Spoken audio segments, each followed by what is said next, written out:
Welcome to TMZ Live. There is a very interesting development in the case involving singer David and Celeste Rivas, the woman who was found dead in his car.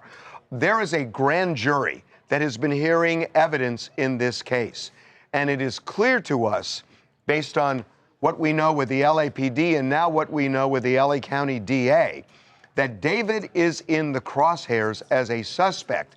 Something happened outside the grand jury room in the hallway that seems to rope in really focus on music executives who may or may not know something connected to all of this. In fact, the person who spent most of the day on Monday testifying before the grand jury is a guy who is the head of David's record label and the tour company that operates his most recent tour. His name is Robert Morgenroth Jr. And he, like I said, spent most of the day on Monday before the grand jury. When he walked out of the grand jury, and this is what you're referring to, there was a conversation he had with his lawyer in a hallway. Now let's explain this. This is a kind of wide hallway outside of the criminal courts building, and the hallway echoes.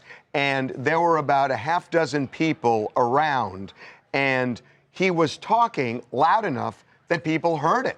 Right. And what was said is really, really interesting. Because he said that, said to his attorney, they were grilling me. This is the prosecutor. Her name is Beth Silverman. She is a very seasoned prosecutor, very aggressive prosecutor. And what he said to his lawyer in this hallway, again, loud enough for other people to hear, he said, she was grilling me about why I didn't call cops. Why I didn't call cops. That is really, really interesting. Now, his response is also interesting. Right. He said, I feel like I didn't have the responsibility to do that and just wanted to continue with the tour. So let's kind of unpack this. Number one, we can't say what he was supposed to call cops about, according to the DA.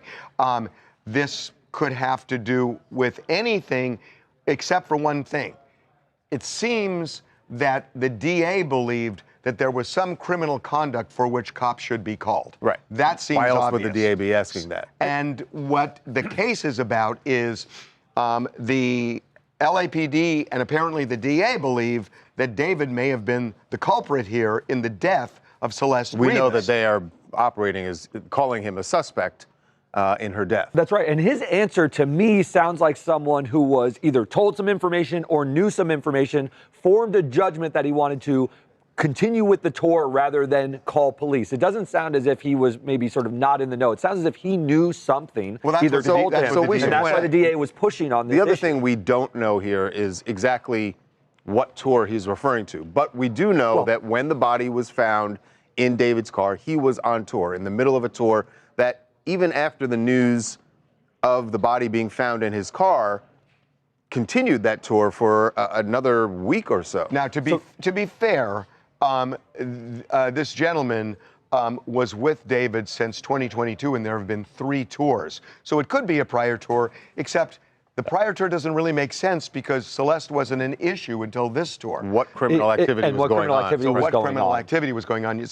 But you connect the dots there. And this dovetails with our understanding that he is considered a suspect. David is considered a suspect, and this now dovetails with the prosecutor grilling. You're in front of a grand jury and you're asking trying to get charges. His tour manager about, obviously.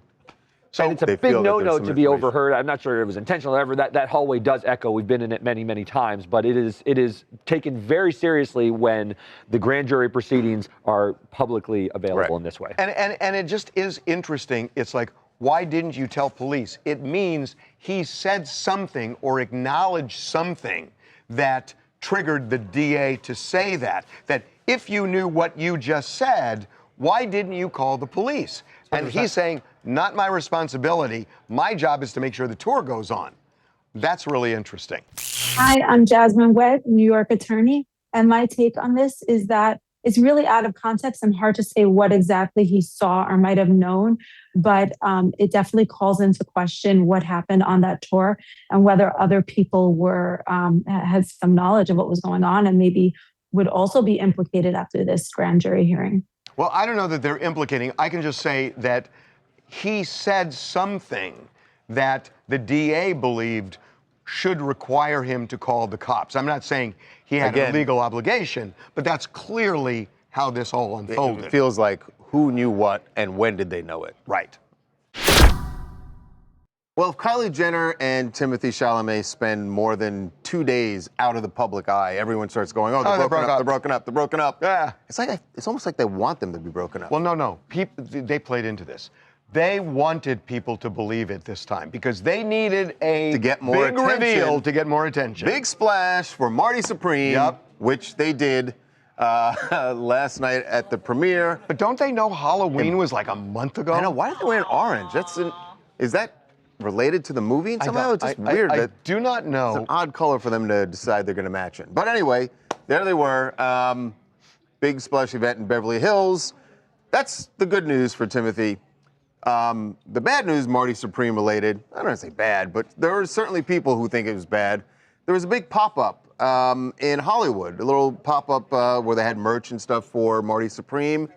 Well, if this is a sign for the movie, then the producers are going to be really happy because the crowds were out of control at this pop-up where people were trying to get this merch.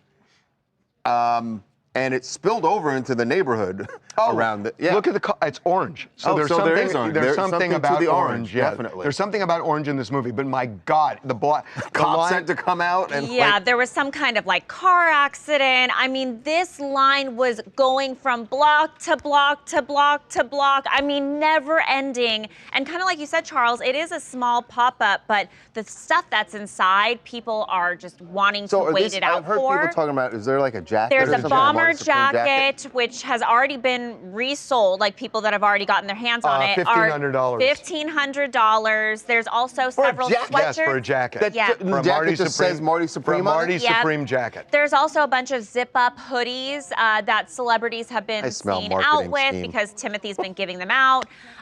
But people are going for those. There were people in line till 10:30 last night and beyond. And they were even lining up before it opened, the day before it opened, to get in, to get the first look. This is insane. Marty's got a hell of a street team, is what it seems like. Well, I mean, look, what it really shows is Timothée Chalamet is just the biggest star out there. I mean, if he can create this kind of a stir, because the movie's all about him. Right. I mean, that's really what's driving this movie. Not a biopic about him. No, but it's what's driving the movie.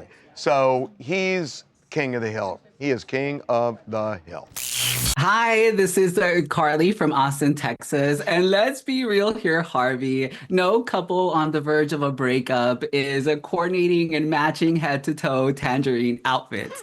I mean, when you're fighting, it's like hard enough to choose on where to go eat. However, Kris Jenner is a PR machine. So this might be her doing her thing, especially now hearing what's going on with the cops at the pop-up shop. It's like, sounds a little interesting to me. Well, interesting. He may get an Oscar for this. So wait, did we get this wrong? We were saying orange. It's tangerine. Yeah, I thought it was orange. I'm colorblind. Oh, that's your excuse. I don't know. I don't know. I missed that one. So I love this story because, you know, everybody's talking about Blake Lively versus Justin Baldoni as, oh my God, this is the most important case out there. This is the case everybody is just fixated on. There was a period, yes, where it felt that way. Guess who's not fixated that way? The judge in the case, because the trial was supposed to start in March, but there is a huge problem in our court systems all over the country, which is they are just overloaded with cases. And the judge had to make a decision because he has a bunch of criminal cases he has to decide, and then he's got these civil cases, and he has to decide which is going first. Well, the judge said, as important as Justin Baldoni and Blake Lively are, the criminal cases take precedent over the civil cases. He almost made it, he stopped short of saying, precedents. He stopped short of saying, this is basically just PR, a PR war between you guys. He didn't go that far. He didn't go that far. It felt that way to me when the judge basically said, it's just not as important as these criminal cases. But he's right. I mean, he's right. I mean, the fact is that in criminal cases, it's not about money. It's about, do you throw somebody in prison or jail? And that is more onerous and more important than civil cases. I mean, there are all sorts of constitutional rights attached to a criminal case. Now, what this, I mean, So May is now the trial in date. function, what this means for both Justin and Blake is they're going to be paying their lawyers a few more months before. And because I highly doubt that this means the lawyers are just like going to be quiet for the extra 2 months. Oh, you go to Tuscany and you're going to find big lawyer houses there. Now, by the way, does this give them more time to, as we've been saying, we've been saying for months settle? they should, to just settle this, just walk away. This is going to happen in the eve of trial if it happens. I mean, that always happens, like literally the day before jury selection. You know, we decided to settle it. That's always the way it goes. Coming up. So Busta Rhymes is down in Miami. What you're about to watch is a fan who crossed a line, and you're going to watch in real time as this young man shrinks because Busta Rhymes does not let him off the hook for a second. And I'm pretty sure this kid thought, am I about to get choked out? Be right back. So Busta Rhymes is down in Miami. He went to Art Basel and was, I would imagine, having a good time and stopped to take a photo with a fan. What you're about to watch is a fan who may be a troll, who crossed a line, and you're going to watch in real time as this young man shrinks because Busta Rhymes does not let him off the hook for a second. And I'm pretty sure this kid thought, am I about to get choked out? Watch this. Get the video of this. Tracy Morgan. Oh, Tracy. Trey, what did I just say? Wait. What did you say? Nah. Bro, what did you just say? My boy out here. Hold on. Put the camera down. So I was taking the picture of you so together, but you were trying to be funny? So what you mean, Tracy, my boy? Everyone's saying Tracy, so I'm saying Tracy. I ain't hear nobody say Tracy. You don't know what I'm saying.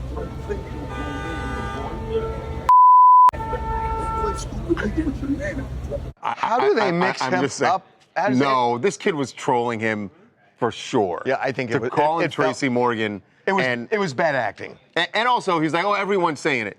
The camera was rolling. I didn't hear anybody else calling Busta Rhymes Tracy he Morgan. was acting. You could feel it. Right, and he thought it was going to be real funny, and Busta Rhymes did not receive it that way. So the kid, nothing happened. Busta Rhymes did not put his hands on him, and you heard him saying, if you mess around with the wrong person, they might put their hands on you. I'm gonna let you off the hook. But the problem is that kid walks away, and now Busta Rhymes is in a really crappy mood. You can relate, right? In a real crappy mood. And another photographer just tries to have a conversation with him. Oh, God. And says a phrase that has been said for years. It is very colloquial in the black community. Buster's ready to to say get to triggered. someone, stay black. Well, didn't work out this time. You take a flick for me? I gotta go inside, which I think I might have I can't get one real quick, Bronx. Bronx in the house real quick, Buster. I appreciate the love. Let me get one. I'll see you later. Stay black, you heard? I appreciate that. Stay black, Buzz. So what else I'm supposed to be? You a clown now too? Nah, I ain't no clown. Stay black. That's my slogan. I don't know that slogan. Don't say it to me. That's I'm what- not joking with you. That's what I'm saying. Stay black is my thing, bro. No, I don't what it is. That All right, ain't what cool. I do. All right, no doubt. No doubt. Bozo ass. Cool. Stop playing. Oh my God. Bozo ass. He had no idea what had just happened. I would just say to the photographer, Oh, who, by the my way, it God. is relevant.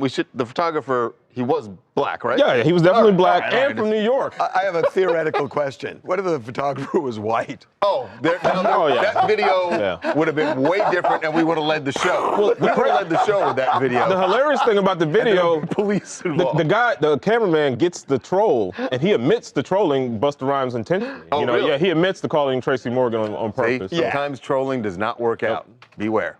What's up, TMZ? My name is Marlon from New Hampshire. I think that this guy just caught Busta at a bad time, and he was not having it. And Busta knows how to move around people that try to gain clout from making celebrities triggered.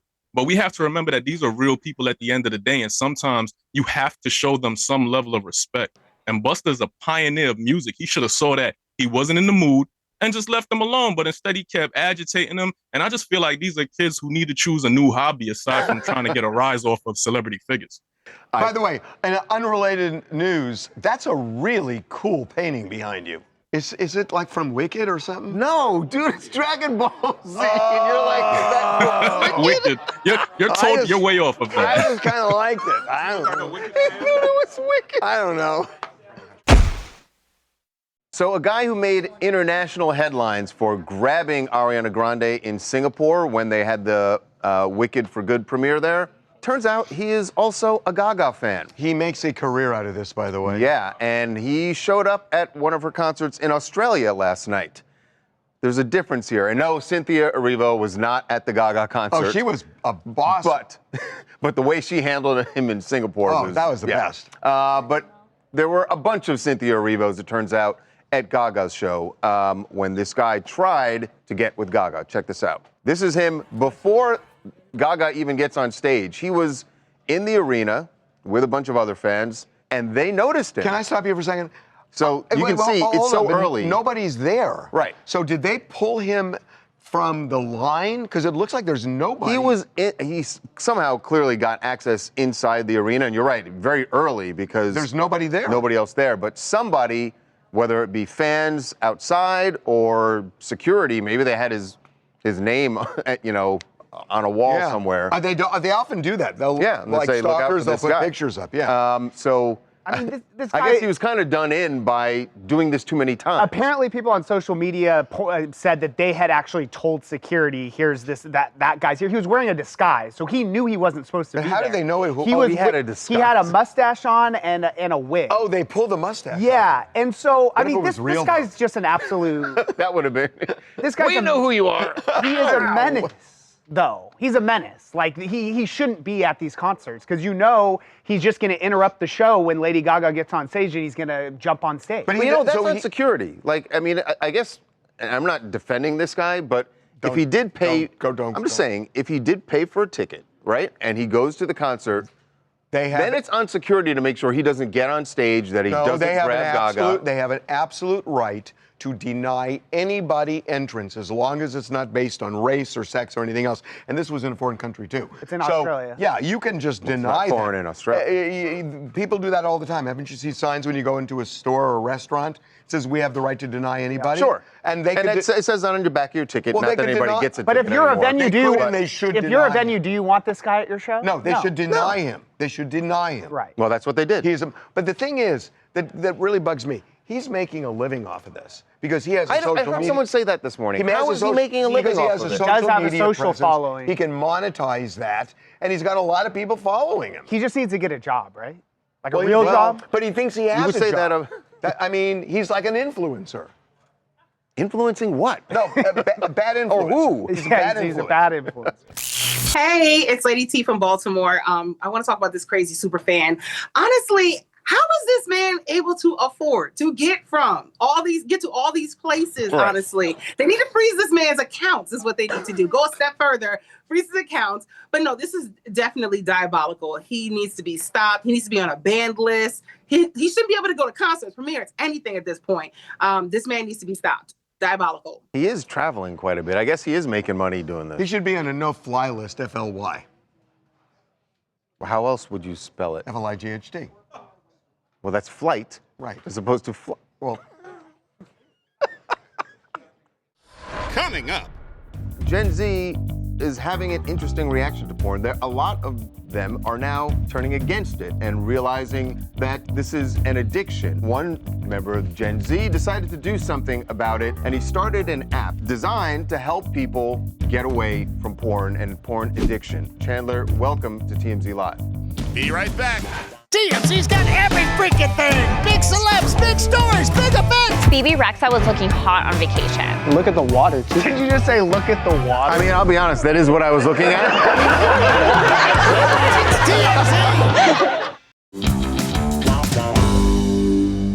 So the porn industry is now a $12 billion industry.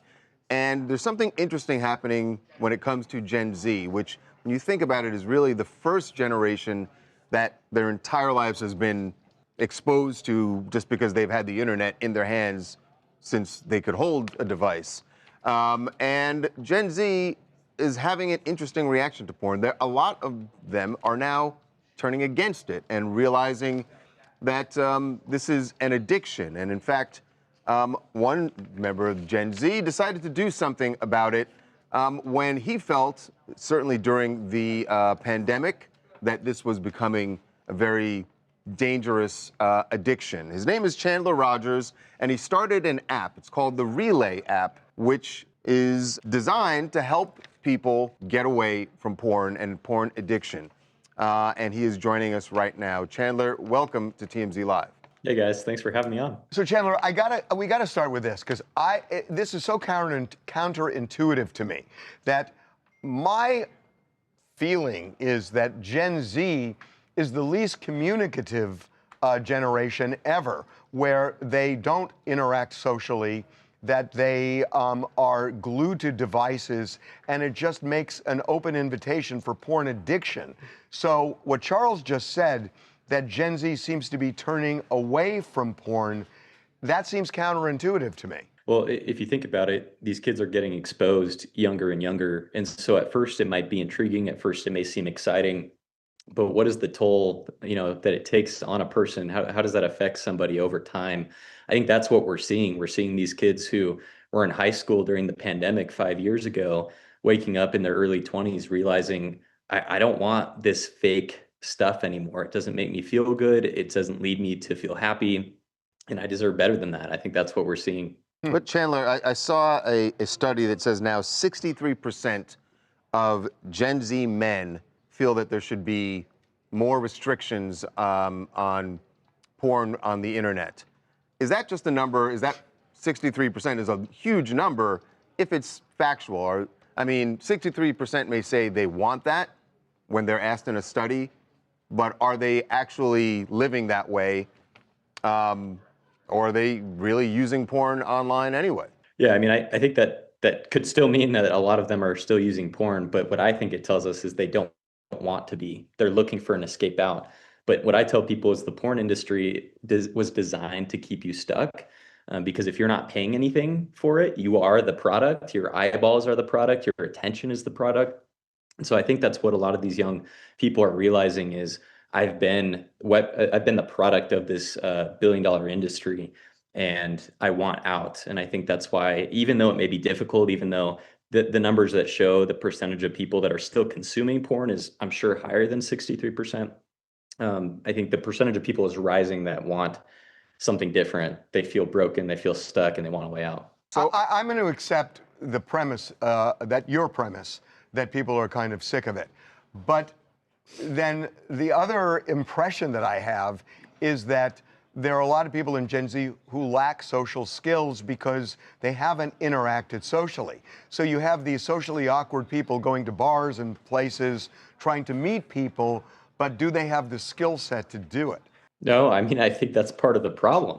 I think there's an awareness of it. I hear guys come to me and they're wanting to be able to have a real relationship, to be more social. I think we get this impression that because the rates of people getting married, people having sex, people going on dates have declined steeply in recent years, it suggests that young people don't want to be doing those things. And I think you're right that they lack the skills, not because they don't want to, but because they were set up for failure from the beginning. Yeah. So I think the awakening that we're seeing, the revivalism that we're seeing, is this next generation of young people, young men especially, that are saying, whether it's porn, video games, weed, whatever, I deserve more than this. And if I want to become my best self, if I want to get out there and pursue purpose and real relationships and real joy, I got to leave devices behind. So Chandler, tell us how does the Relay app work, and how many subscribers do you have now coming to this app? Yeah, we've had, since we started, over 100,000 people have downloaded the app. And early on, we expected that it was only maybe going to be more Christian or religiously motivated individuals. But we've actually seen a wide variety of people, a wide variety of ages and backgrounds downloading the app. And how it works essentially is we believe that to overcome an addiction as accessible and anonymous and as difficult as pornography, you really need good accountability and good connection. And so Relay puts you into a private group of 7 or 8 other people, and it makes it easier where you can stay anonymous but still have real support. Because I don't want to go tell my best friend or my mom or my sister that I have a porn problem. Well, Relay takes the, the fear out of it, and you can get with 7 or 8 other guys who are in the same boat. It's like AA. As you were talking, Exactly. it really made me remember the Surgeon General in the last administration came out, I was just stunned by this, came out and said, loneliness is an epidemic in this country. And that was a shocking thing to hear from the Surgeon General. Yeah. And it feels like you are one of the few people now that is trying to address what he was talking about. 100%. We tell people when they sign up for the app, you actually don't have a porn problem, you have a pain problem. Whether that pain is loneliness or stress or rejection or what have you. Porn is just one of those vices that people have learned to cope, to feel better, to escape life. And so I say, whether it's doom scrolling or video games or porn, it doesn't really matter. We're trying to help you learn how to address and cope with that loneliness, those emotional stressors in a healthier way. And I think those are the adult skills that our country needs to build a healthier society. Well, good for you, man. Yeah, I mean, good for you. honestly. And that you've had this success at a very young age. And, if people are going to be on their devices, I don't think that's going to change. But I guess you got to give them something else to do when they're on their device besides porn. So trying to use technology for good. Yeah. That's Well, what a concept. exactly, because the technology's not going anywhere. Chandler, thank you so much for being with us. We Thanks, appreciate Chandler. it. Thank you, guys. Take care. Coming up. I got a vent. I'm calling BS. I'm pissed off at You're this one. calling BS on Kyle Richards and Mauricio Umansky sitting down for a tete-a-tete, a heart-to-heart. They sat down to talk about their dating lives and how publicly they are dating, or not publicly. We learned nothing. Be right back. Welcome back to TMZ Live. I'm calling BS on this one. BS on this one. I'm really pissed. Can I tell them what it is before you call BS? Because they don't even know what you're calling BS on. I got a vent. I'm calling BS. I'm pissed off at this one. You're calling BS on Kyle Richards and Mauricio Umansky sitting down for a tete-a-tete, a heart-to-heart. Tete-a-tete. Huh? Tete-a-tete. No. That's not how you pronounce it. I believe it is. No. Anyway, they sat down to talk about, of course, that they are estranged. They have not divorced. They've been separated as long as they were married. That's not true. But they've been separated for a while, and obviously we've seen Mauricio certainly having fun as a single man. Kyle, not as much, but they sat down to talk about their dating lives and how publicly they are dating, or not publicly. So here's what they said, and then you figure out why he's calling BS. Yeah, I mean, they're supposedly talking about, okay, here's who we're dating. Watch this. Were the girls teasing you at all about the photos that came out? I mean, a little bit of teasing. They told me that I'm in my hoe stage. Well, you are in your hoe era. That's what the girls The said shoe to me. fits. What about you? Have you gone on any dates? No, I'm single. I'm single. That's why you're allowed to go on dates. Yeah, but I haven't gone on any dates. You know that I would not be in a situation like you, sorry to say. You never know. No? You get it going on, the passion, the whole thing. Like, Can you shut up? no, for you. Yeah, but when you're saying that, you're also referencing yourself, and I don't need to hear about that. I have dated since Mo and I have been separated, but I can also be private and discreet, unlike Mo. We don't need to see that of each other. Our kids don't need to see it. I don't feel the need to parade around showing it off to everyone.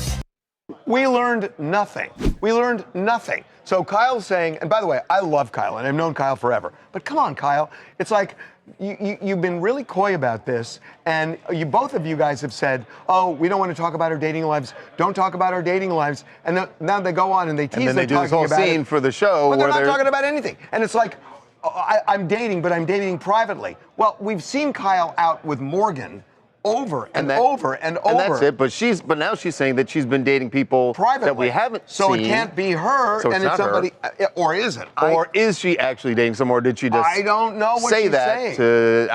I don't know what's happening here, but I know that if I were a loyal viewer of this show, this would feel like as you are. But if you're Andy Cohen, who's executive producing this show, I get it. Kyle's been on since season 1, but she makes a lot of money. And the whole point of Housewives is to be open about your life. That whole scene felt like a disappointment, right? So, because you actually, I'm sure the way they set it up, you're like, oh, wow, they're going to talk about who they date. At least with Mauricio, we've seen photos and we know a couple of the names of people he's dated, but now you have Kyle doing this whole thing, oh, I'm dating, but I'm not going to say who. What's the point of the show? I have a question about this. Look, a lot of this stuff is scripted in some form.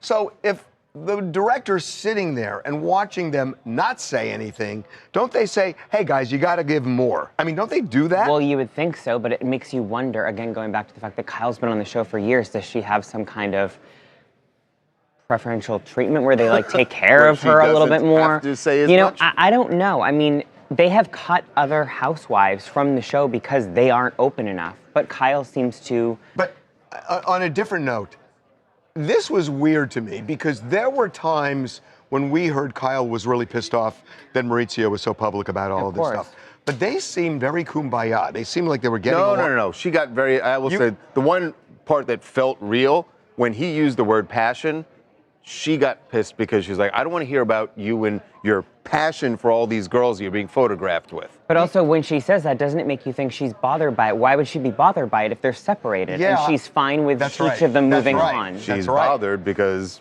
she doesn't like it. Or there are still feelings. I just got this sense that the two of them connected in a way that I hadn't really... But don't you think, I mean, it's been over a year from when they separated. I think it's been 2 years. Or 2 years? Yeah. It's been going on 2 years. And you know, we've said this too. Why have separated for 2 years? Can I tell you something? Here's the other thing. And doesn't pull the trigger. This is a ridiculous conversation. This is when you go, a reality show is definitely scripted, because that is not a conversation that a real separated couple sits down and has. Of course. And also, sit down and go like, so, about your dating. And also, how long...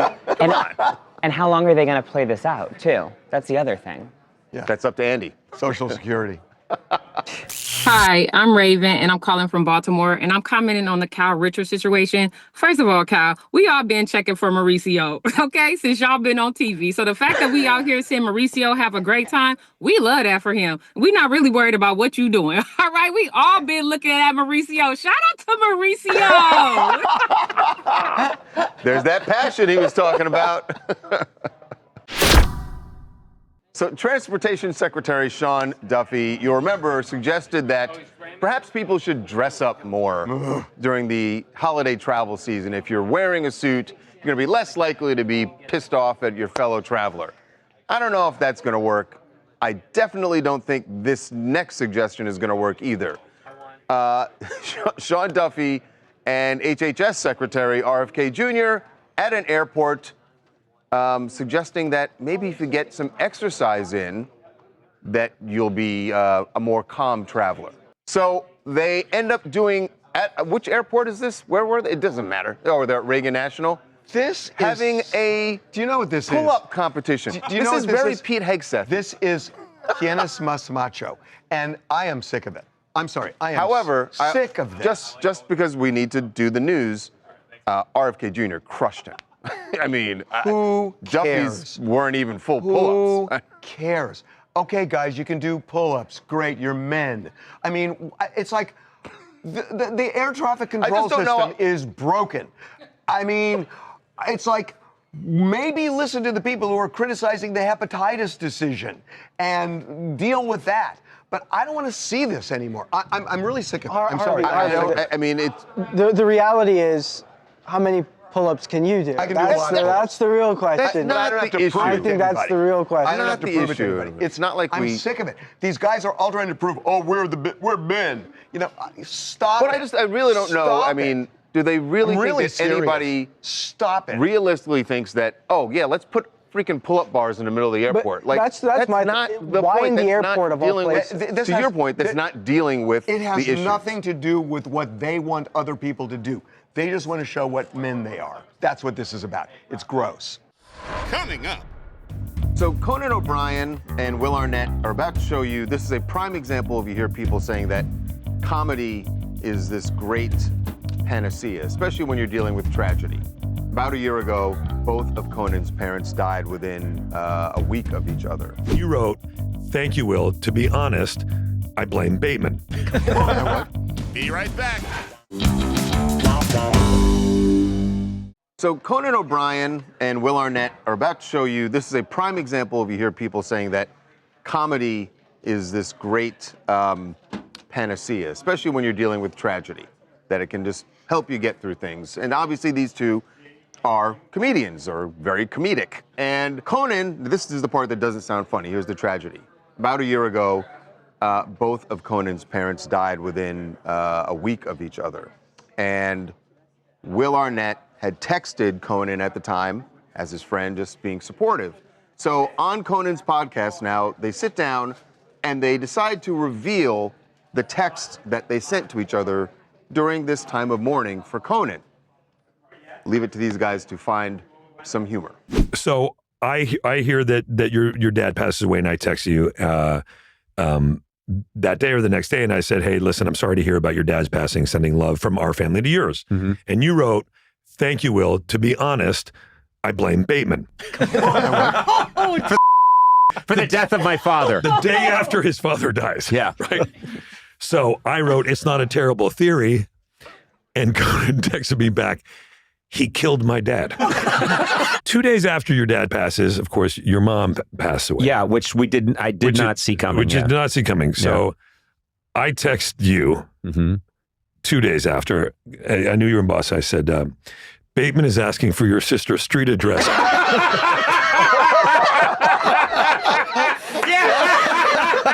You texted back, just seeing this now, fantastic. 625 Boylston Street, apartment 12C. Tell Bateman to make it look like a robbery. It was so comforting to me to screw around with you guys at that moment. It just was. And so if that makes me a madman, then so be it. That is hysterical. Is so awesome. That is funny. And no, it doesn't make you a madman, Conan. And the reality is, I think most people have a friend or friends that they do share what the outside world might think is inappropriate, but that's if Conan wants to laugh. I hate to say it, but like, and Will knows it. When you say, you know, oh, my deepest sympathies and everything else, it's kind of like a Hallmark card, and everybody kind of knows that you feel bad for them if they're in your circle. But to make somebody laugh or anything, it's. I love that. It's arguably really funny. Oh, it's hysterical. It's hysterical. It's definitely. It's arguably hilarious. It's hilarious. It's hysterical. They've got to make each other laugh. They're friends, but you know. They're friends. And Conan was clearly the one who wanted a laugh. And he needed a laugh. And this is, you know, we've seen Patton Oswalt after his wife tragically passed. Yeah. He did an amazing bit about taking his daughter on vacation afterward to try and get her mind off of it, and everything was going great until I believe it was a flight attendant said, "I'm so sorry about your mother," and it all fell apart after a perfect vacation. And it's a hilarious bit, but that's what they do. They take pain, they take tragedy, and they make it hilarious. The next person I know who.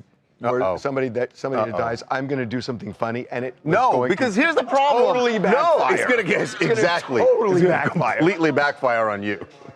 Miss Black out of Houston, Texas. Look, it is kind of dark humor after a death, but they are friends and they know each other well. Me personally, I couldn't play like that after a death. I might be too emotional. I might be ready to. But what if you laugh? I mean, you have to have a comedic mind, and both of them do, and that's why it works. I'll let you know how it works out. Coming up. The best party in LA is on our TMZ buses. Sundays, we do this brunch bus, and we actually added one. It's so popular now. I want to say that some people may think of brunch as being kind of a lame thing. No, not on the brunch. Be right back. The best party in LA, hands down, I would even venture America, is on our TMZ buses. It is such a party. We do TMZ after dark on Friday and Saturday nights. Sundays, we do this brunch bus, and we actually added one. It's so popular now. I want to say that some people may think of brunch as being kind of a lame thing.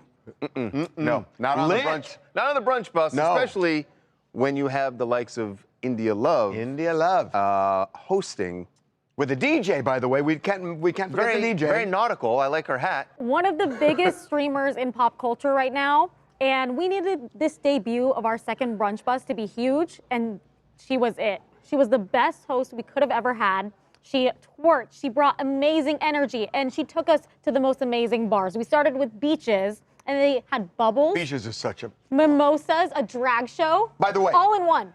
This is a flat fee of $69. So that's just Beaches, and all of that stuff's free. Mimosas. And then... we go to the Saddle Ranch, and guess what? Have you ever had a watermelon gummy shot? No. You need to. They're incredible. So everybody got those shots, and everybody gets a free ride on the mechanical bull. Free. India, she rode that bull so good. Okay, and then?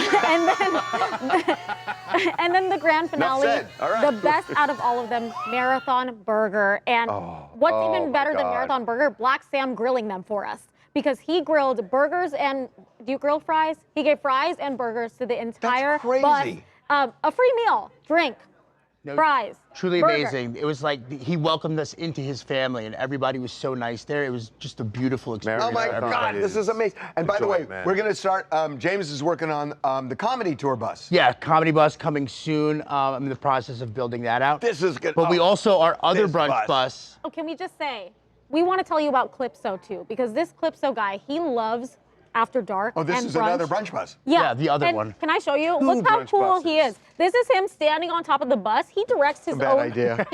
Even better, Not moving. he called me after the brunch bus. He's like, Netta, that was the best day ever. And guess what? I want to charter this bus. I want to fill it with influencers, and I want to make this huge. God. He doesn't know it's already huge, but He's welcome to try and make it bigger. even better We're for all his for that. birthday cake the next day. You're gonna love this. Harvey, he had a TMZ takeover on his cake. Oh my Look at God. his picture is on the It's cake. so cute. This is crazy.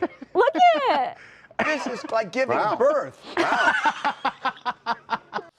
Coming up.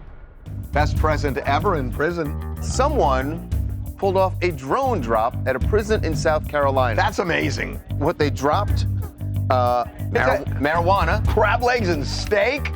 That's how you start a prison riot, by the way. Be right back.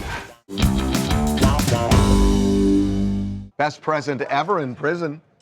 I think so. I think you're about to see. The problem is, this present that was delivered to multiple prisoners was not authorized. Someone pulled off a drone drop at a prison in South Carolina. That's amazing. I mean, just think about that. That's amazing. And what they dropped, marijuana. It'll keep that's you a going. problem. It'll keep you going for cigarettes. That's common. But a lot of and marijuana. Steak. Crab legs and steak. That's how you start a prison riot, by the way. So you but here's the problem with it. Here's the problem with it. I mean, it's gonna land, and there are gonna be 100 guys in the yard. What we gotta get? What we gotta get from the prison is the drone footage. They gotta have video, right, of this drone coming and making But I'm the asking drop. you a question. When it lands, The drone doesn't. No, the drone didn't land. I think it dropped. Okay, when it drops, right? So, 100 guys say that's mine. Right. Well, who wins? Well, they all come running out. And Who wins? Starts a prison riot. Exactly. That's what I'm it's the saying. problem.